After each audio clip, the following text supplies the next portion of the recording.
Graça e paz, irmãos, em nome de Jesus.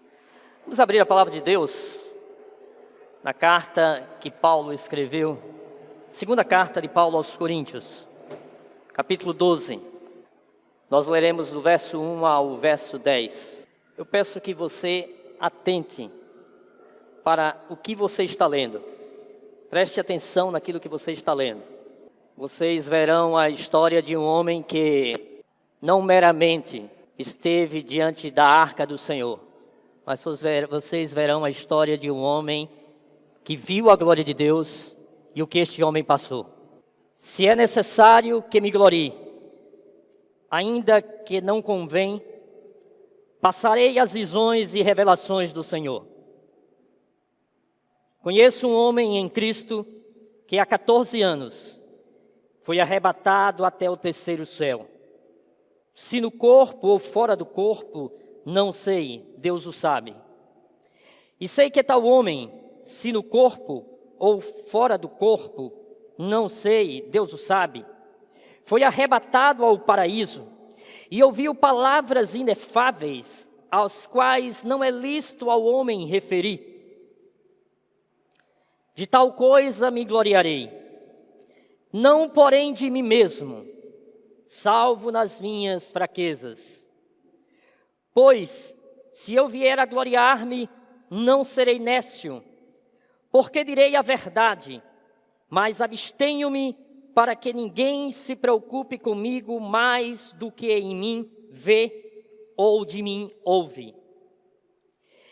E para que não se ensoberbecesse com a grandeza das revelações, foi-me posto um espinho na carne, mensageiro de Satanás, para me esbofetear, a fim de que não me exalte. Por causa disto, 3 vezes pedi ao Senhor que o afastasse de mim. Então ele me disse: a minha graça te basta, porque o poder se aperfeiçoa na fraqueza. De boa vontade, pois, mais me gloriarei nas fraquezas, para que sobre mim repouse o poder de Cristo. Pelo que sinto prazer nas fraquezas, nas injúrias, nas necessidades, nas perseguições, nas angústias, por amor de Cristo. Porque quando sou fraco, então é que sou forte. Vamos orar. Ó Deus eterno, nós estamos diante da Tua palavra santa. A Tua palavra, ó Deus, que é viva e eficaz através da ação do Teu Espírito. Portanto, ó Deus, rogamos ao Senhor que Teu Espírito Santo, ó Deus, fale aos nossos corações através da Tua palavra. Que o Teu Espírito Santo, ó Deus, possa preencher-nos, ó Deus, completamente nesta noite com a Tua palavra. De forma que possamos sair daqui, ó Deus, transbordantes da alegria do Teu Santo Espírito. Ó Deus, tem misericórdia da Tua igreja. Tem misericórdia, Senhor, a começar de mim, Pai. Tem misericórdia.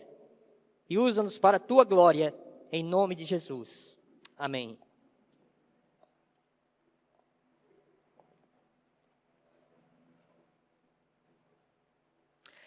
Alguém já disse, irmãos, que a vida é a professora mais implacável, porque primeiro ela dá a prova e depois ela dá a lição. Nenhum pedagogo faz isso. Dentro de uma escola convencional se ensina a lição e depois se aplica a prova. Mas a vida não. A vida ela dá a prova e só depois se aprende a lição. Um grande pensador cristão chamado C.S. Lewis, certa feita ele disse que Deus sussurra em nossos prazeres e grita em nossas dores. Deus sussurra em nossos prazeres e grita em nossas dores. De forma que nós aprendemos muito mais nos dias de dores, de sofrimento, do que nos dias de festa, de celebração e de folguedo. Assim é o homem. O que motivou o apóstolo Paulo, irmãos, a escrever o texto que nós acabamos de ler, da segunda carta que ele escreveu a Coríntios, foi o fato de que falsos apóstolos estavam perturbando nos dias de então a igreja de Corinto. Eles estavam espalhando naquela região que Paulo não era um apóstolo verdadeiro e que eles é que eram os apóstolos verdadeiros. Eles estavam questionando a autenticidade do apostolado de Paulo. Paulo, então, ele é forçado a fazer algo que não era do seu perfil, que era o de se gloriar. Aí ele conta uma experiência fantástica que ele teve. Ele conta que ele foi arrebatado até o terceiro céu. E para que nós possamos entender isso, o primeiro céu é o céu das nuvens, onde nós podemos ver a olho nu. O segundo céu é o céu das estrelas, onde o homem ainda pode ver. E o terceiro céu é onde está o trono de Deus, onde os crentes um dia gozarão eternamente as delícias que Deus tem preparados para aqueles que o amam. E foi exatamente esse terceiro céu que Paulo foi arrebatado. O verso 4 que nós lemos diz que ele ouviu palavras inefáveis, as quais não é lícito ao homem referir.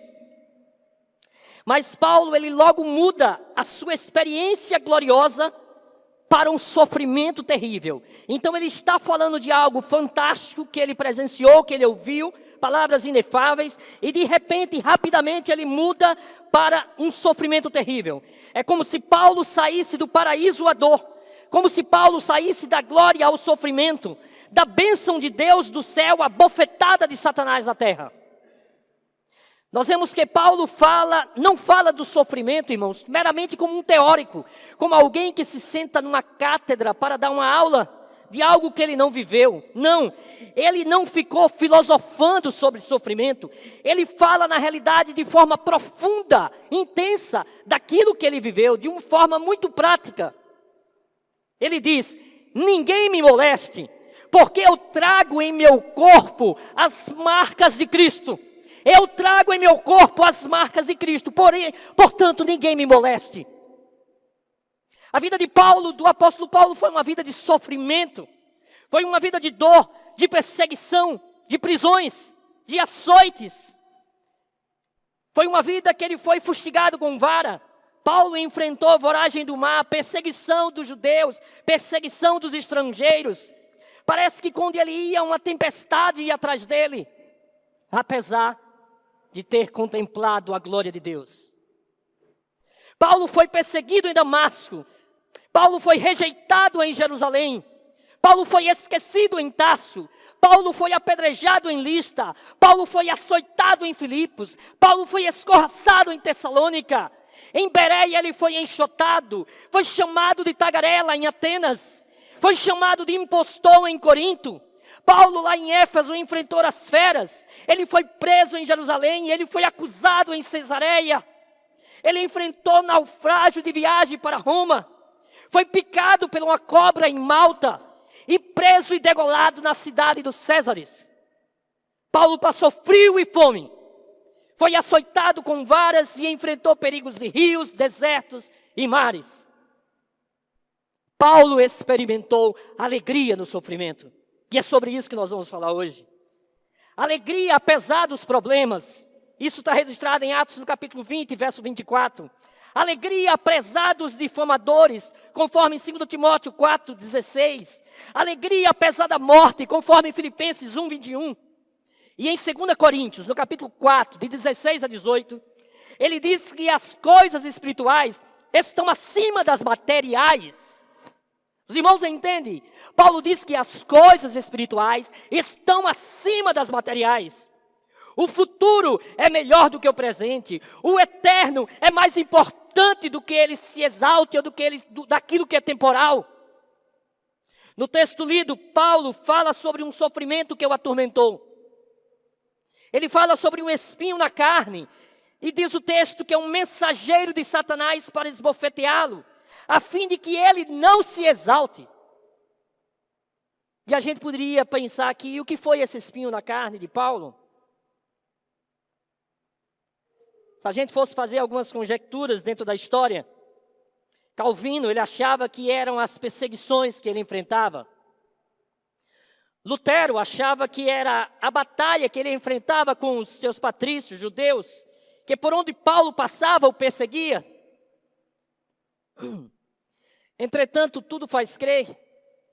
Nos parece que o espinho na carne era um problema não era um problema circunstancial, não era meramente uma perseguição, uma resistência. Dá-nos a impressão que era um problema físico, uma doença física.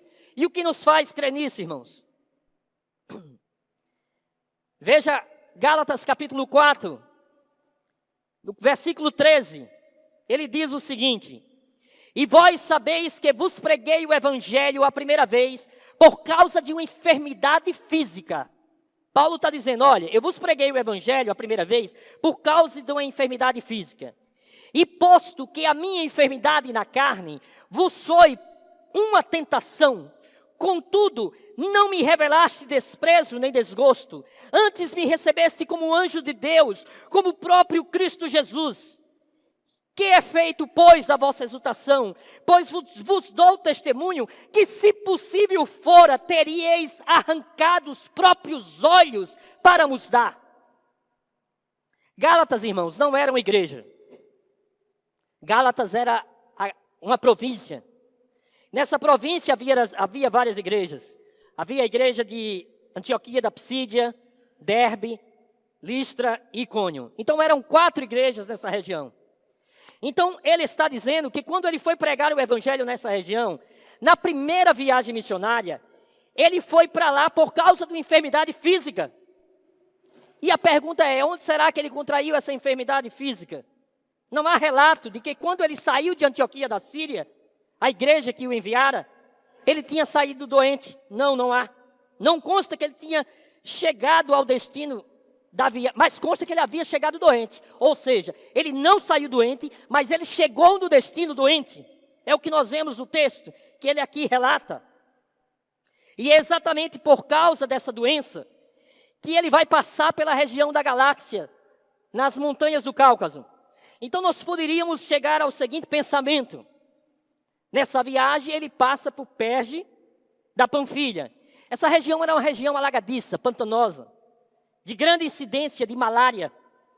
E possivelmente, Paulo pega uma malária nessa jornada, e por causa dessa situação ele sobe as montanhas do Cáucaso, e saindo da região pantanosa chega lá doente. Diz os estudiosos sobre a questão da malária da época, que ela provocava uma dor de cabeça alucinante, e que isso afetava inclusive a visão. Dá-nos a impressão que o problema físico dele talvez fosse relacionado à visão, porque os crentes, como acabamos de ler, diz que se pudessem ser arrancados os seus próprios olhos, eles dariam a Paulo.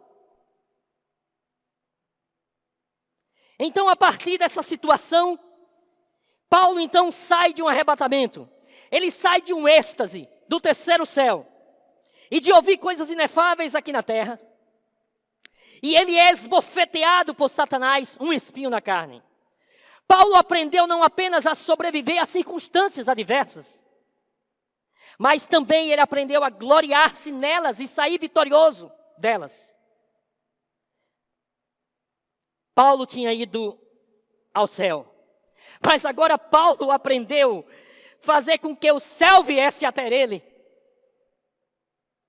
Nós vamos aprender hoje, irmãos, algumas coisas práticas, baseado nisso, no que nós vemos até agora. Primeiro, preste bem atenção. Há um propósito divino para cada sofrimento. Eu não sei o que você está passando, meu irmão, nessa noite. Eu não sei o que você está passando. Mas eu quero que você entenda o seguinte, que Deus não desperdiça o sofrimento na vida dos seus filhos. Nenhum sofrimento na vida de um cristão é sem propósito. Nenhuma folha cai sem que Deus permita. Nenhum fio da sua cabeça pode ser tocado sem que Deus permita. Se você nessa noite está passando por algum sofrimento, por algum pesar, seja lá o que for, eu quero que você entenda que Deus tem um propósito nisso. No começo dessa carta, se você quiser acompanhar, na segunda carta de Coríntios, capítulo 1, verso 3 a 4, observe o que é que ele diz. 2 Coríntios 1, 3 a 4. Bendito seja o Deus e Pai de nosso Senhor Jesus Cristo, o qual o Deus de misericórdias e de toda consolação. É Ele quem nos conforta em toda a nossa tribulação, para podermos consolar os que estiverem em qualquer angústia, com a consolação com que nós mesmos somos contemplados por Deus.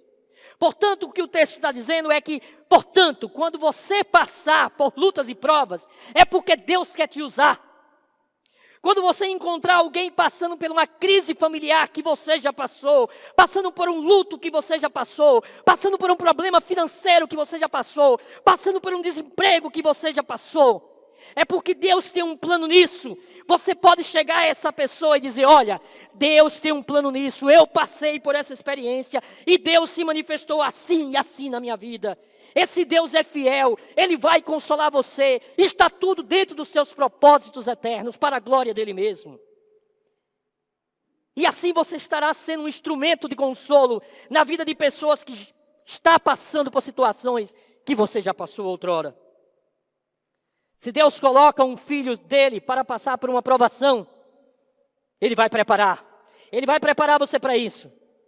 Porque amanhã, Deus vai usar a sua vida para ser um consolador. Deus vai usar a sua vida para abençoar outras vidas. Na escola da vida, Deus está preparando você para fazer sermões consoladores para outras pessoas. O nosso irmão Jó morreu sem saber por que sofreu. Não há relato no livro de Jó que mostre que ele saiba por que ele sofreu. Sabemos nós, sabemos Deus e Satanás. Mas Jó não sabia. O apóstolo Paulo rogou ao Senhor 3 vezes antes de receber resposta. O que Paulo aprendeu, o que nós precisamos aprender, irmãos, é que quando Deus não remove o espinho, é porque tem uma razão. Se Ele não remove o espinho da sua vida, é porque tem uma razão. Deus não permite que soframos, irmãos, por sofrer, em vão. Deus não se alegra com o nosso sofrimento.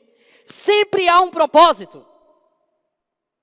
Então, a primeira coisa, entenda que sempre há um propósito do sofrimento. Segundo, é possível que Deus resolva revelar-nos o propósito do sofrimento. No caso de Paulo, Deus decidiu revelar-lhe a razão do espinho. E qual era o motivo? Evitar que o apóstolo ficasse orgulhoso. Veja o versículo 7 do capítulo 12.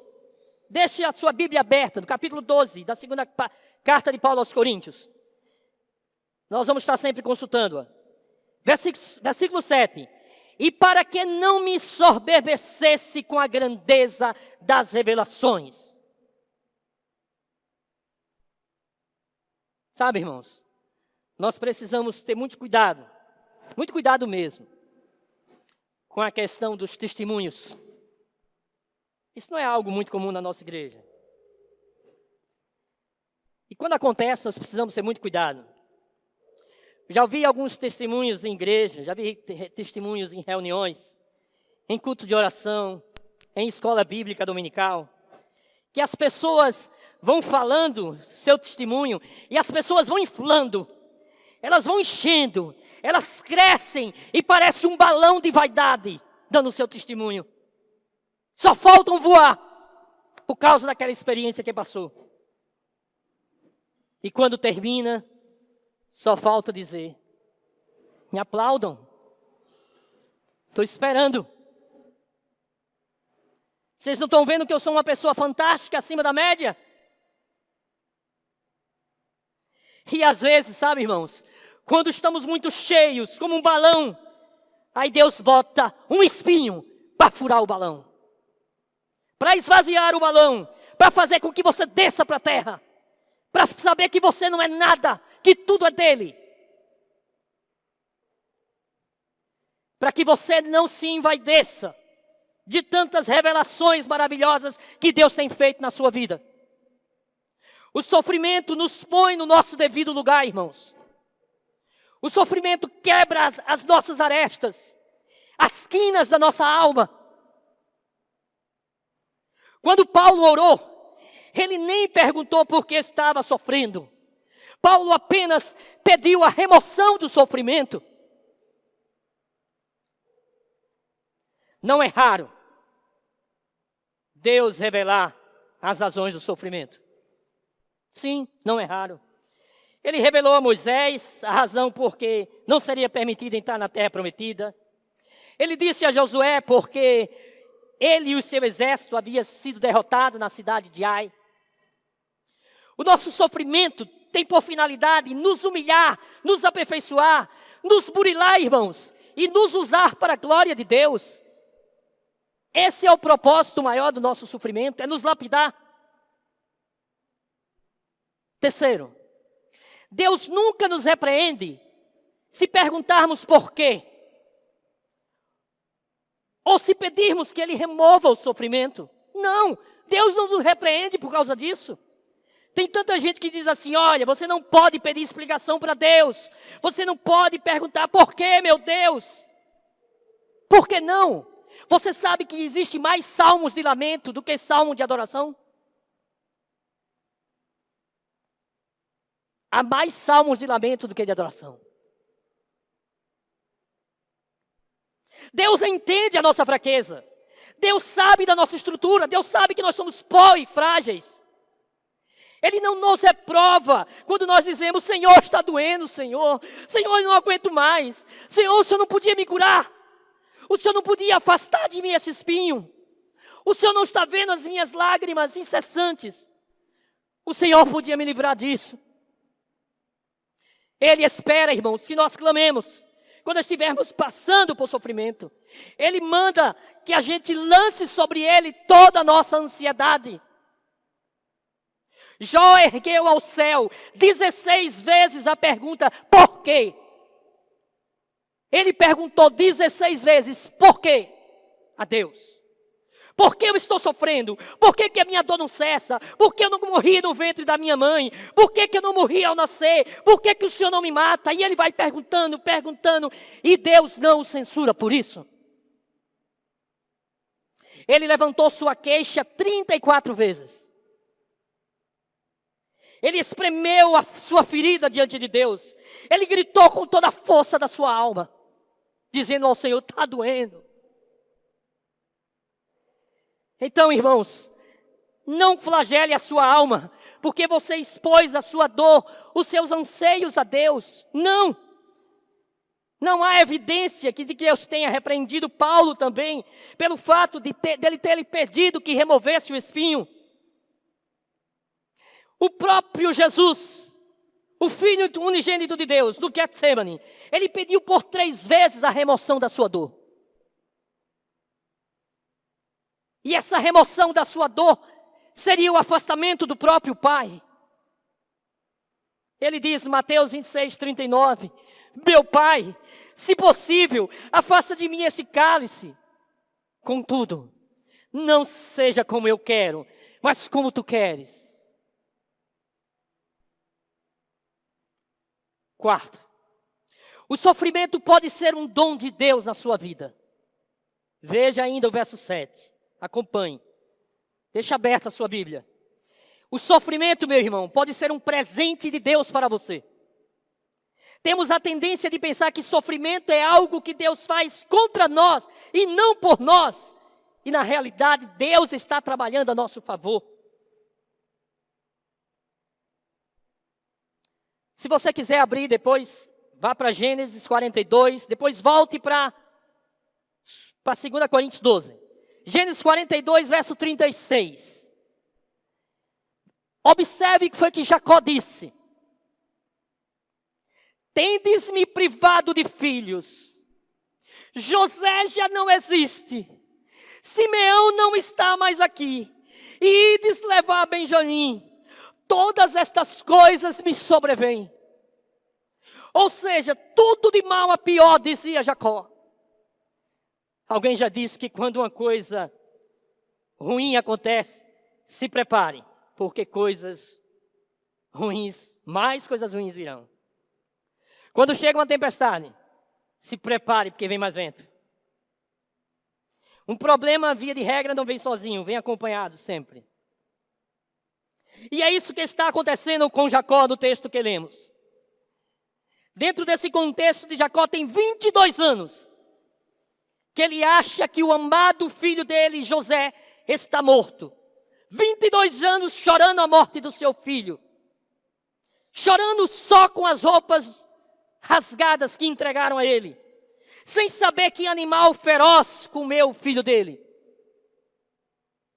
Agora, os outros filhos dele vão comprar comida no Egito, diante de uma grande fome que havia na região. E o governador de lá do Egito disse: Simeão, fica aqui. E vocês vão ter que trazer o irmão mais novo de vocês. Se vocês não fizerem isso, não vai ter comida para vocês. Vocês vão morrer de fome. É isso que o governador do Egito disse. E agora, Jacó com a sua família lá distante, verifica que a comida acabou. Os filhos de Jacó chegam para ele e dizem: Ô Benjamim, vai, pai, com a gente para o Egito, ou vamos morrer todos nós de fome. Aí Jacó começa a lamentar. É o texto que nós acabamos de ler. Ou seja, é muito problema para cima de mim, é muita coisa na minha cabeça, é muita tribulação para cima de mim, eu não aguento mais, eu não suporto mais tudo isso. O filho que ele pensava que não existia mais, era o salvador do mundo de então. Era o governador do Egito, José. Toda aquela situação não era contra ele, mas era a favor dele. Toda aquela situação simplesmente era a favor da família dele. De forma que o sofrimento pode ser um dom de Deus para a sua vida. Qual era o maior medo do apóstolo Paulo? Veja aí 1 Coríntios 9, versículo 27. Ele diz: Mas esmurro o meu corpo e reduzo a escravidão, para que, tendo pregado a outros, não venha eu mesmo a ser desqualificado. Ele diz então que ele esmurrava o próprio corpo, o reduzindo à escravidão, para que ele, tendo pregado a outros, ele não venha mesmo ser desqualificado. Irmãos, é terrível. É terrível quando uma pessoa passa boa parte da sua vida pregando o evangelho a outros. Pregando. E infelizmente fecha as cortinas do ministério desqualificado.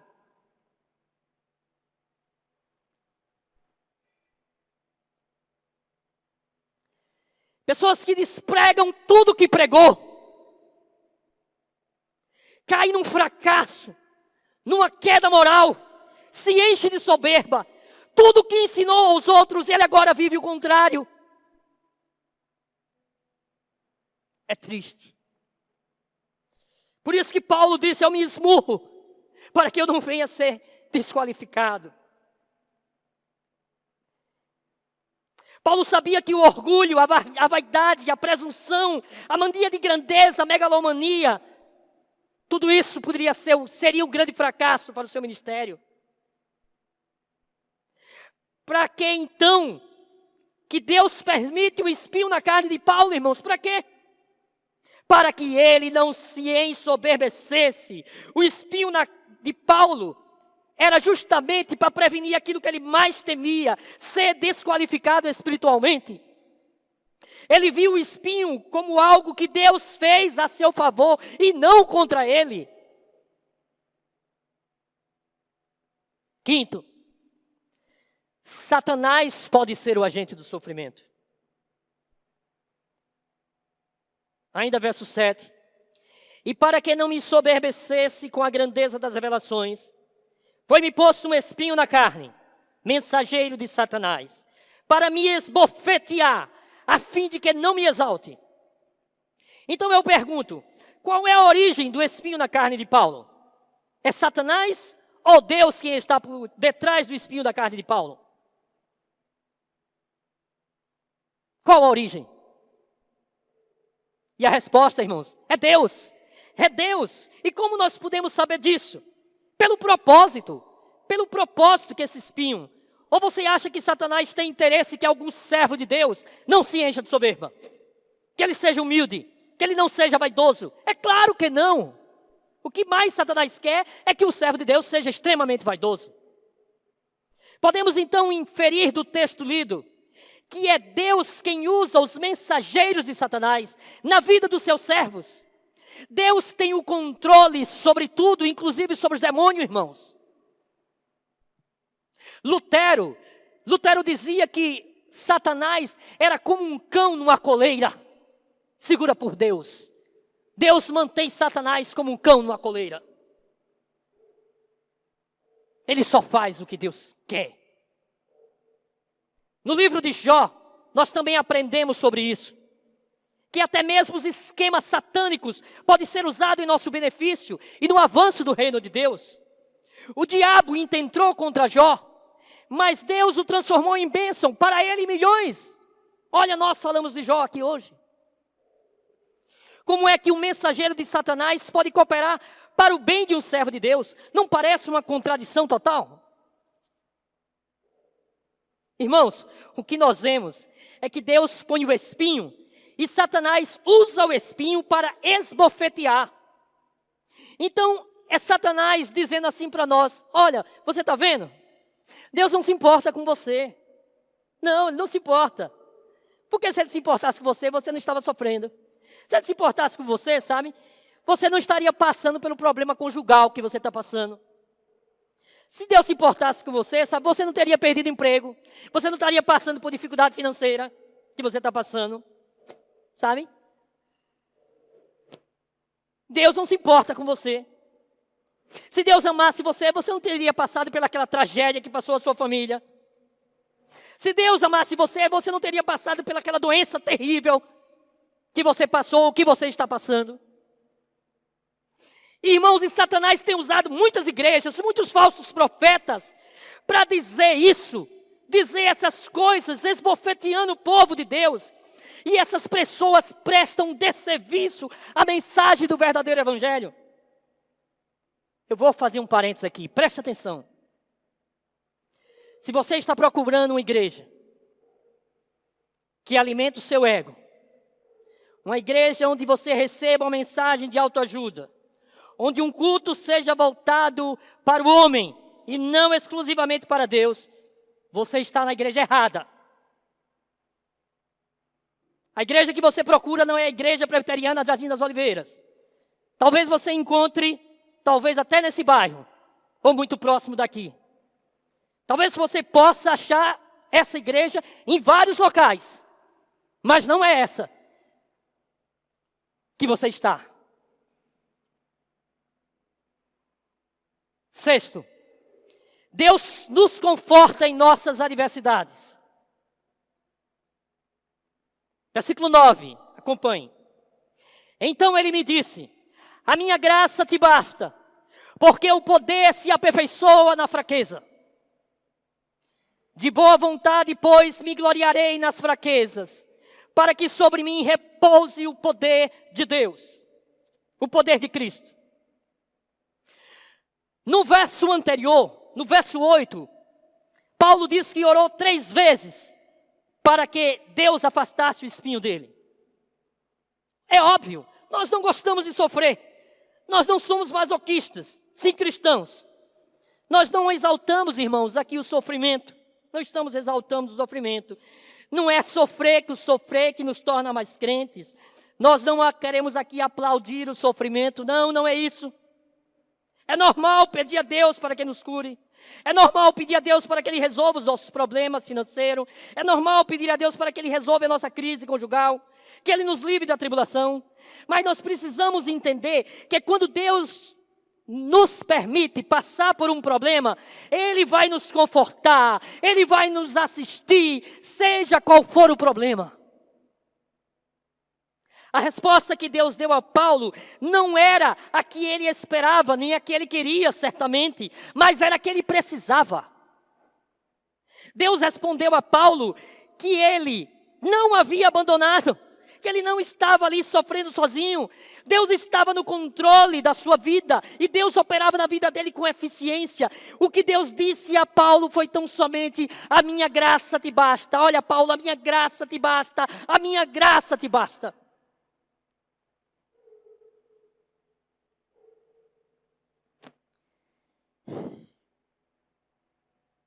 E isso é Deus dizendo para Paulo: olha, Paulo, com a minha graça, eu vou te manter humilde. Eu vou manter você fora da possibilidade de se envaidecer por causa das grandezas das revelações. Vou manter você no lugar que você deve estar, que é na minha dependência. Irmãos, às vezes só depois do sofrimento, nós conseguimos entender as grandezas de Deus. Que Ele é soberano, bom e fiel. Isso aconteceu com Jó. Capítulo 42, no verso 2. Jó diz, depois de ter passado por todo o sofrimento, lá no fim do livro de Jó, no capítulo 42, há o registro. Bem sei que tudo podes, e nenhum dos teus planos pode ser frustrados. Eu te conhecia só de ouvir falar, mas agora os meus olhos te veem. Por isso eu me abomino e me arrependo no pó e na cinza.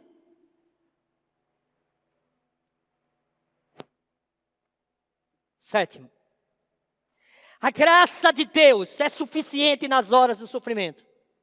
Ainda verso 9. Deus, Ele não deu a Paulo o que ele pediu.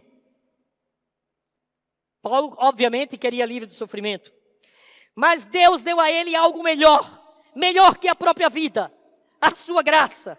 A graça de Deus é melhor do que a vida. Porque por ela nós enfrentamos o sofrimento vitoriosamente. Diz o texto, o Senhor falando, a minha graça te basta, porque o poder se aperfeiçoa na fraqueza. Quando Deus não tira o espinho, o sofrimento, Ele dá graça. E graça, irmãos, é melhor do que a vida. E o que é a graça? Graça é a provisão de Deus para cada uma das nossas necessidades. É o que Deus nos dá quando nós não merecemos. Viver sem graça é viver na desgraça. Ainda que cercado de ouro, revestido de saúde, andando num carro importado, passeando nos grandes shoppings da cidade, comprando roupas de grandes grifes, joias e mais joias, frequentando os grandes locais da alta sociedade sergipana. Mas só Deus conhece o interior de uma pessoa que está distante da graça de Deus. Porque o seu interior é uma verdadeira desgraça. É um sepulcro que fede. E nós não adianta, irmãos, como às vezes nós queremos fazer, enfeitar um defunto. Não adianta, pode pôr flores no defunto, ele vai continuar fedendo. Porque é um defunto, está em putrefação. Precisa nascer de novo. Se a graça de Deus foi suficiente para Paulo, irmãos, que deixou a sua família e amigos, a fim de plantar igrejas em ambientes hostis, que sofreu naufrágios, aprisionado, apedrejado, eu tenho plena convicção que essa graça divina é mais do que suficiente para qualquer dificuldade que nós aqui viemos enfrentar.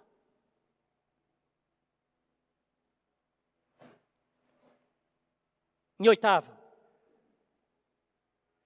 pode ser que Deus decida que é melhor não remover o sofrimento. É isso que também está no verso 9.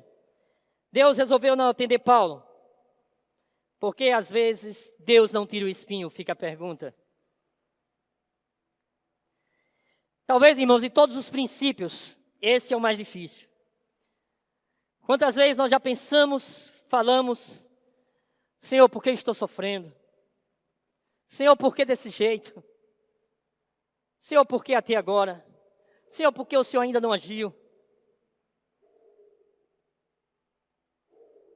E aí eu vou fazer outras perguntas. Por que Deus permitiu que Johnny Erickson ficasse tetraplégica em uma cadeira de rodas? Foi para ela dar testemunho pregando de Jesus a milhões. Por que Deus permitiu que Fanny Crosby ficasse cega com 42 dias de vida? 42 dias de vida. Um bebê cego. Sabe para quê? Foi para ela escrever mais de 8.000 hinos ao Senhor, os quais são cantados pelo mundo inteiro e abençoa vidas até hoje. Ela morreu aos 92 anos sem jamais perder a doçura. Por que Deus permitiu que o pastor luterano Dietrich Bonhoeffer fosse preso por ajudar judeus a fugirem da Alemanha nazista para a Suíça, e fosse enforcado no dia 9 de abril de 1945, 3 semanas antes em que as tropas aliadas libertassem todos do campo de concentração. Por que Deus permitiu que ele morresse enforcado 3 semanas antes? Por que Deus permite que hoje irmãos sejam fuzilados ou tenham suas cabeças arrancadas com facas diante das câmaras pelo Estado Islâmico?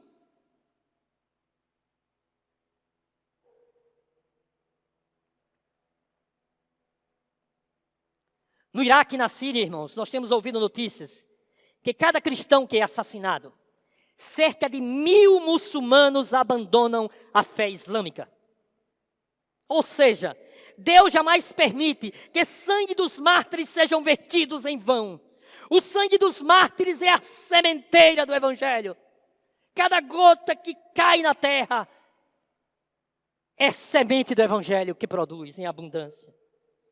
Quando Deus decide não retirar o sofrimento, Ele transforma o sofrimento numa grande bênção para nós e até para o mundo inteiro. Creia nisso, irmãos. 9. Nossa alegria não se baseia de nossas circunstâncias. Versículo 10. Ele diz: pelo que sinto prazer nas fraquezas, nas injúrias, nas necessidades, nas perseguições e nas angústias. Vou parar aqui. Eu pergunto a você, se o versículo, se a mensagem que Paulo diz parasse aqui, eu particularmente dizia, estou fora. Não dá para continuar. Quem é que tem prazer em ser fraco? Quem é que tem prazer em ser injuriado? Em passar por necessidade? Querer comprar uma fatia de pizza e não poder comprar? Querer pegar um sanduba quando terminar aqui o culto e não poder comprar? Quem é que tem prazer nisso? Quem é que tem prazer em ser perseguido? Quem é que tem prazer em ser angustiado? Agora vamos voltar e ler o versículo completo. Pelo que sinto prazer nas fraquezas, nas injúrias, nas necessidades, nas perseguições, nas angústias, por amor de Cristo.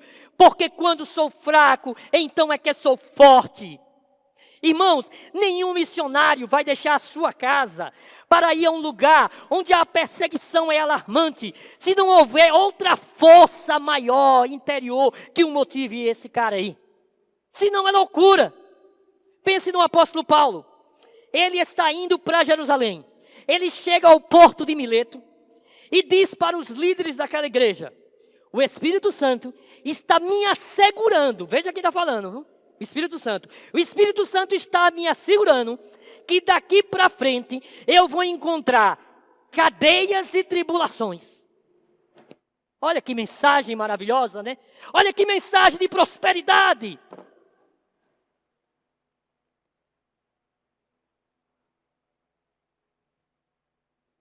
Olha, Paulo, o que vem agora para você é cadeias e tribulações.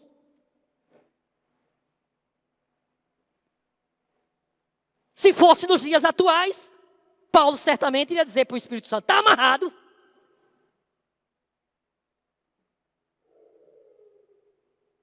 Não, essa loucura não passava pela cabeça de Paulo.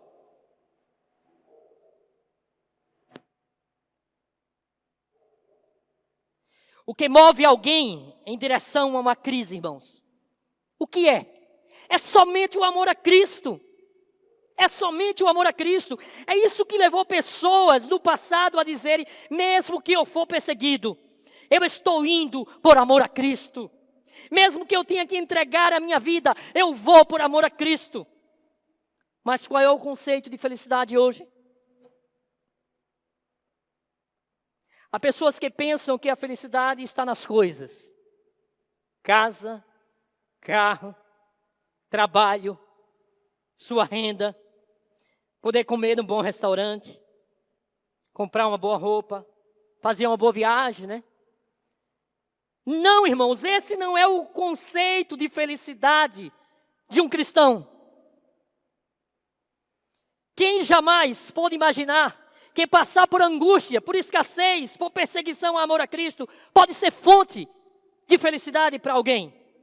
Como é que você pode entender aqueles mártires romanos, que à medida que as feras partiam em direção a eles, para os devorarem, eles cantavam louvores a Deus?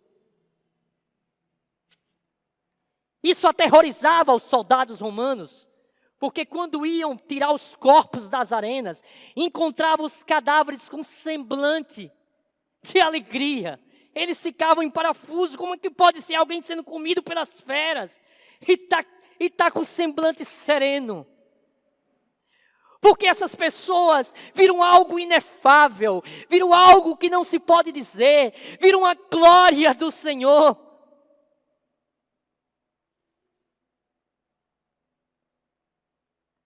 Como entender que pessoas enterradas vivas, sepultadas vivas, e antes de silenciarem a sua voz embaixo da terra, elas descem cantando ao Senhor? Como você pode entender, Paulo? Instantes antes da sua cabeça ser arrancada, ele olha para o céu e diz: a Ele seja glória pelos séculos dos séculos. Amém. O amor de Cristo me constrange. O mesmo Paulo comenta na sua carta aos Filipenses, capítulo 4, versos de 10 a 11. Não estou dizendo isso porque esteja necessitado, porque aprendi a adaptar-me a toda e qualquer circunstância. Sei o que é passar necessidade e sei o que é ter fartura.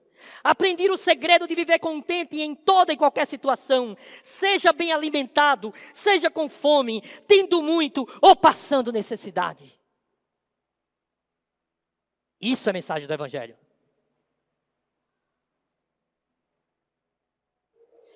O que determina a vida de um indivíduo não é o que lhe acontece, mas como ele reage. Não é o que as pessoas lhe fazem, mas como ele reage a essas pessoas. Há pessoas que são infelizes, tendo tudo, por mais que tenha, são infelizes. E há outras que são felizes, não tendo quase nada. A felicidade, irmãos, não está fora de nós, ela está dentro de nós, e a verdadeira felicidade é Jesus. 10 e último. A chave para crescermos nos sofrimentos é vê-los em função do amor de Cristo. Verso 10. De forma que, se você não olhar por esse ângulo, você vai se tornar uma pessoa amarga, azeda. Você vai ficar com raiva de Deus. E diz, sabe, eu vou sair da igreja. Lá só tem gente hipócrita. Eu não quero mais saber do negócio de ler a Bíblia. Eu não quero mais orar. Eu não quero mais saber de vida cristã. Porque depois que eu virei crente, sabe, eu passei por tantos problemas na minha vida. Eu achava que não ia sofrer mais, que esse negócio de cristianismo, eu estou vendo que esse negócio de cristianismo não funciona. Meu querido, o cristianismo não é uma colônia de férias. Não, não é. Se você aprendeu isso em alguma igreja, foi porque lhe doutrinaram errado. Lhe ensinaram um outro evangelho, que não é o evangelho do Senhor Jesus. Deus nunca prometeu que passaríamos por esse mundo livre de aflições. Ao contrário, Ele disse, vocês vão passar por aflições, mas eis que eu estou convosco. A minha graça te basta, a minha graça te basta, a minha graça te basta. E você vai se gloriar nas fraquezas para ser forte. Isso levou um mártir aqui na América do Sul a dizer o seguinte. Jim Elliot, ele disse, antes de ser assassinado por índios, ele disse, não é tolo perder o que não se pode reter, para ganhar o que não se pode perder. Eu vou repetir. Não é tolo perder o que não se pode reter, para ganhar o que não se pode perder.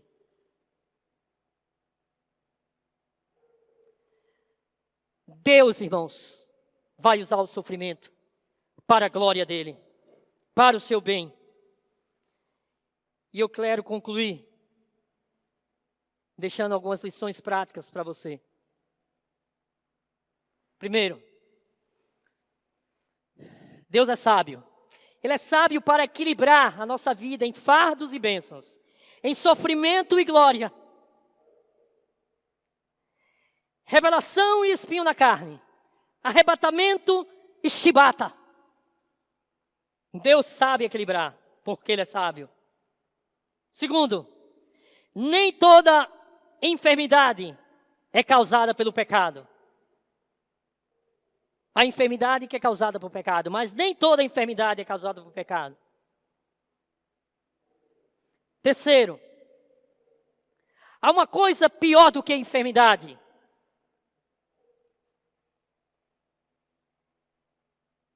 Um pecado pior do que todos. A soberba. A soberba.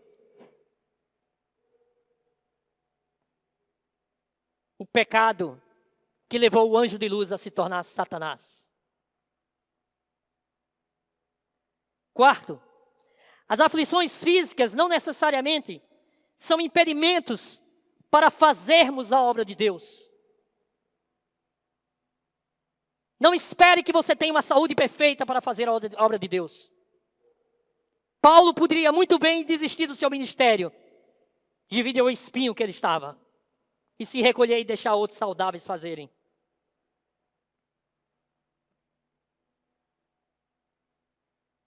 Nós precisamos fazer a obra de Deus.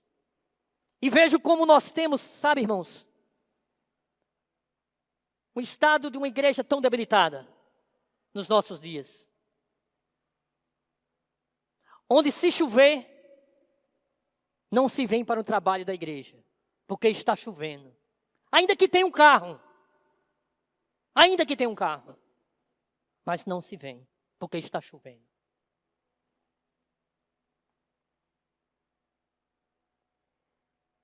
Penso nisso e penso nesses homens que acabei de falar, e isso nos faz chorar de vergonha. Quinto e último, nós podemos sempre descansar na palavra de Deus. Descanse na palavra de Deus. Eu não sei qual é o problema que você está passando, irmãos. Como disse no início. Mas seja o problema qual for, entenda que tudo, absolutamente tudo, está no controle do Deus Todo-Poderoso. E Ele tem um plano maravilhoso para a sua vida. Ele tem um plano maravilhoso para aqueles que pertencem a Ele. E se você, meu amigo que aqui está, ainda não pertencem a Ele, se essa mensagem para você foi algo, talvez, um tanto intrigante, eu quero te fazer um convite.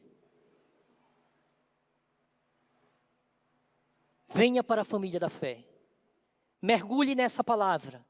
Clamem ao Senhor, para que Ele fale e inunde o seu coração e dê o entendimento do Evangelho, para que você possa se deliciar e fazer parte das riquezas inefáveis que o Senhor tem preparado para todo aquele que o ama.